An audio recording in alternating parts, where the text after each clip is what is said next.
How long have you been in the adult industry?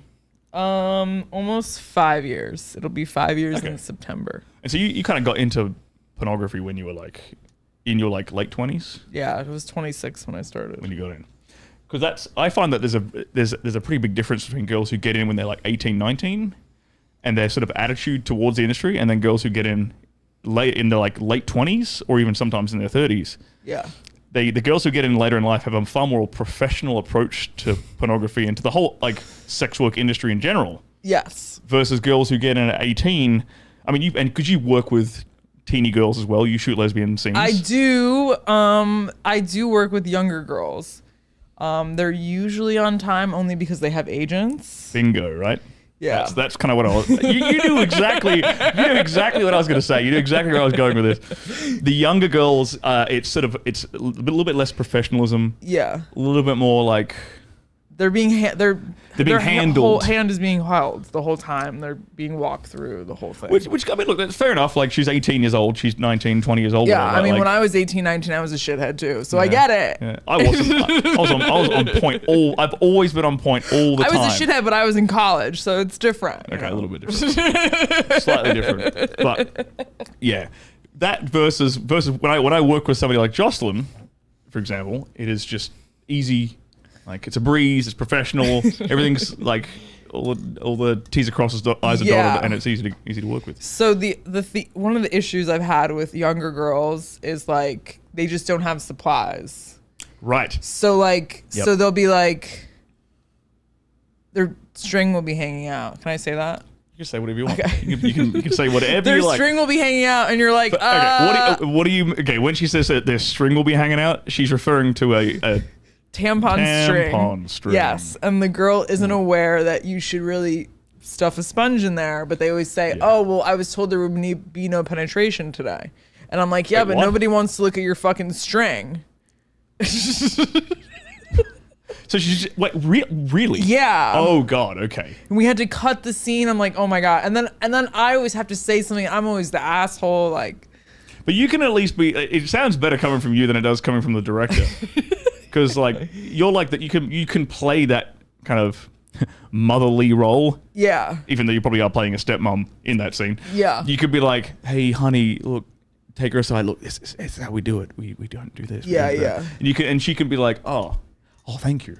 Yeah, because it's either that or you risk. I mean, no one wants to put that scene out, so it's like It's pretty hard to edit that in post. yeah. Oh yeah, The string dangling down there. Like, wait a minute, what is that? Speaking of strings dangling, Oh God. so the Logan Paul Floyd Mayweather fight, I went yeah? to the pool parties at the Hard Rock. Oh yes, that's right. And there was a girl, there were several girls there actually, probably 18, 19, 20, with just like their tampon strings hanging out and these old drunk men just like falling all over them. And I was like, this is fucked. I'm not kidding. The state of women in this city is beyond belief now. And every time I went to I'm not a huge drinker. I'm a little prone to fainting, especially in the heat. So I have to like hydrate and do all that annoying stuff. You're what we would call back home. We called you a Cadbury. What's that? A Cadbury is a glass and a half of milk chocolate, and you have you can handle a glass and a half. That's not true. Like I drank tequila all Sunday during the day, so it's not like I can't handle it. I just have to hydrate while I do it. But anyway, I'd rather that than these pool party situations. The whole ground is wet. And about a month ago, I was golfing and I was coming back. I was in the clubhouse and I busted my ass in front of like 15 men and I was traumatized. So you like slipped and I slipped, fell on my butt. Everyone like coming to my rescue. Rushing to your aid. Yeah, of course. But like even the little boy was like so sweet. He was like, "Are you okay?" And he, like, "What are you gonna do, you sweet child?" But yeah, and you're not a tiny woman. You've got some like muscle on you. You're like, what's a tiny little kid gonna do to help you? He could be there for moral support, I suppose. You could lay on him as a headrest. Pretty much. Maybe. Have you ever done these kind of segueing a little bit away from your tragedy? Have you ever done these pornos. It's fine. My butt bolstered the whole fall. Nothing, no bruising, no nothing. It was amazing. If you're familiar with, if you've seen any of Jocelyn's work, you will know that her butt can take some cushioning. Yeah. It's definitely. She is fine. Don't worry about her. Sturdy. Yeah, sturdy is a good word to use. Have you ever done any of those scenes where you have to pick up like the teenage kid and like upside down? Yeah. And do the standing 69er? So I did that in like 6-inch pleasers. So it was with Jacob. Okay. I don't know who Jacob is.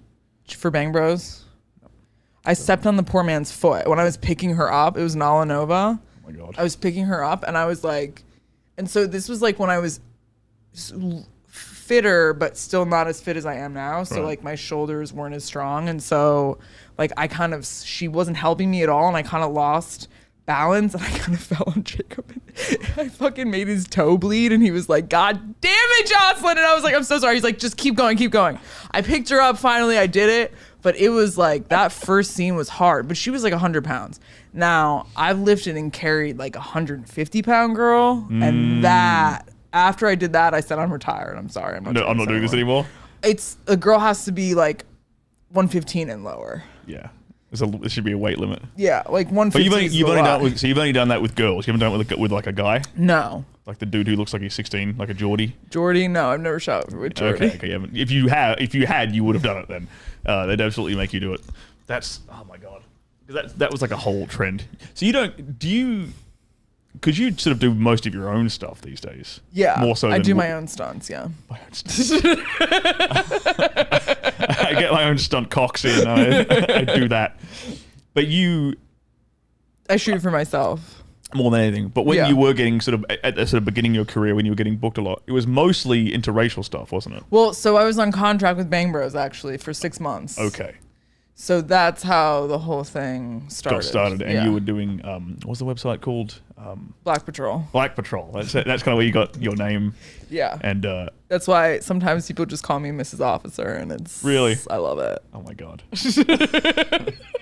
Well, I love Lil Wayne, so like every time we were on set, we played that and we played Fuck the Police. Really? Yeah. Oh yeah. To get into the swing of things. To get into it. And get into the mindset. You gotta get into the mindset. Into the character of being a police officer. Yeah. I don't think that's quite how you meant to do that, but you do you, honey. Sure. For the guys who watch my channel pretty regularly, I like to give them, practical advice in regards to, being better in bed, being like pleasing women in the bedroom, or more importantly, just not turning them off in the bedroom. Yeah. And there's a certain question that I ask every woman who comes on the show, and they all have a very, very similar answer to it. So I want to ask you this question now. What is the biggest turnoff a guy can of a guy in the bedroom? What is something that a guy does, whatever, that is the biggest turnoff for you in the bedroom? I would say like passing gas. It's probably one on the top list. That's right up there. Also being selfish. Is a huge turnoff. That's a new answer. Those two are actually brand new. The one that every other girl has given me so far has been stinky balls. Oh, well, listen, if they're stinky, like we're just going to shower together. There's like a nice way to whatever, and you make it an adventure. Take this sword. It's dangerous outside. But that, I've had people tell me that girls have told them your balls smell, and it's like, what do you do with that? Because then now they feel some type of way. They don't really, like, it kind of kills the whole mood. Like, I'm not about killing the mood. You're actually like conscious of that. Like, you're aware of how your partner is feeling. Yeah. And you're like, because like this coming back to the idea of kind of older female performers being more professional than younger girls. Like, that if you fuck with a dude's head, shit ain't working today. Yeah. So you're proactively... And penises are like mysterious creatures. Like the smallest thing will set them off or turn them on. So you've got to be very... It's like a magical light switch. You don't know what's going to turn it on and off. Exactly. So you just got to tread lightly there. But also, like, too, I don't want anyone to feel bad after being with me. I want people to feel good about themselves. So that's like... You want them to have a good experience. Yeah. Yeah, and come back for more. Exactly. Well, okay. Let me ask you this then. What is it like for you if you're with a guy and he doesn't make any noise?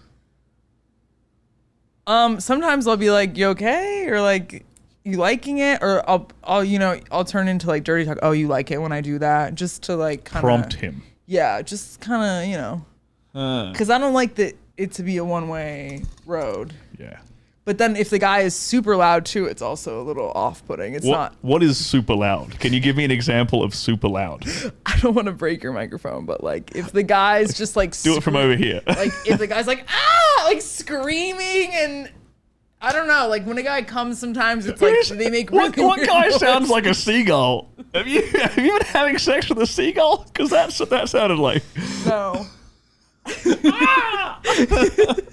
Like, have you? No, like sometimes guys have really. Okay. Yeah, like Little John. Little John, you having sex with Little John here? Jesus. I imagine that's how he sounds when he comes out. 100%. I personally don't imagine what Little John is like when he has sex. It's just not in my daily thoughts. But Yeah. You do you. Shout out to Little John for all of the karaoke fun. I'm sure he's watching. He's definitely not. I'm just saying that his songs are very fun to sing during karaoke. Correct. Okay, so you mentioned before, like a turn off of you is when a guy is selfish. Yeah. Right? What can you try to describe? What's the difference between a guy being selfish and a guy leading you in the bedroom? A guy being selfish is just looking to bust a nut. Like, let's get real in the real world. Like in 2 minutes, poof, yeah, I'm like done. that's it. Yeah, like they're not like there's no foreplay. There's no like question of, well, what do you like? That's usually my go-to answer. Like, what are you into? But do you often like sit down and talk with people before that, or is it Like more of a? It's like a brief. It's like a when you're getting into it and you just like have the discussion briefly. It's not like an interview. Like you don't just sit down. Yeah. That's what I'm getting at. Like it doesn't have to be like a formal interview. Like okay, bring your tie. Like we're gonna check some boxes real quick. No, it's just like let me see your CV. it's just a very casual question of okay, what do you like? What turns you on? Okay, this is what I like. This is what turns me on, and then you just keep going from there. Because I think a lot of guys are actually kind of awkward, a bit awkward in even saying those things in the bedroom and even bringing it up, because it gives you space for like as the guy, it's like if I'm even asking you what you like, it implies that I don't know what I'm doing to a degree. No, I think that shows a lot of confidence that you can actually please women, but all women are different. We found something to disagree on here. This is good. I like this. All women are different. I think they're not that different. Okay. I think a lot of women think they're different. Like here, okay, I'll tell you where they're the most different, in my experience. Okay. Because I've done porn. I've been an escort back in Australia. Oh. You didn't know that, did you? I did not. Oh, okay. Well, yeah. yeah, I've done that. Interesting. And then I was like a swinger and stuff before that. So I got like a varied, kind of experience. Wow, Right? you've lived a lot of lives. I've lived more lives than most people. What I have found is that like with like 80-90% certainty, like most women are going to enjoy certain things in the bedroom, like spanking, like if you do it correctly, like hair pulling if you do it correctly, like dirty talk if you do it correctly, once again, like eye contact, like a bit of noise, a bit of passion there, right? Like leading her through the sexual interaction, like not being a starfish as a guy, obviously. The one thing that I found that is the most hit or miss with women is nipples. Yes. Massive variance. Like I like mine to be pinched. Right. Yeah. Like some girls kind of hard too, right? If I recall correctly. Yeah, a little bit. Like you're like middle of the road. Yeah, hardness. like I have a high pain tolerance, so. Yeah. Well, some girls want them damn near ripped off. Yeah. And some girls you can't even go near them. No, I think that's the most interesting thing about like younger girls' nipples is they almost look like little like tiny penises. Like they're just so they're so fascinating to me. I like to just poke them and play with them. You hear that, guys? You've all been sucking on tiny penises, according to Joslyn. No, so all nipples are different, but you know the girls that have like the really pointy ones? Yeah. that are like The ones that you can almost stick a finger in. yeah, like those. They're fascinating. I'm not going to disagree. I do find nipples fascinating. But that's the one thing. It's like you can never really tell until you start playing around with it. And the other thing is too is that throughout my life, my nipples have been more sensitive, less sensitive. They vary like the whole way. yeah. Huh. So sometimes I'm like, oh, whatever. As in like as you got older, or is it just like as in because of the time of the month? Maybe that like it just varies like on day to day. Sometimes I'm into it, sometimes I'm not. Because I found that when a girl's like in estrus, she's probably more into it.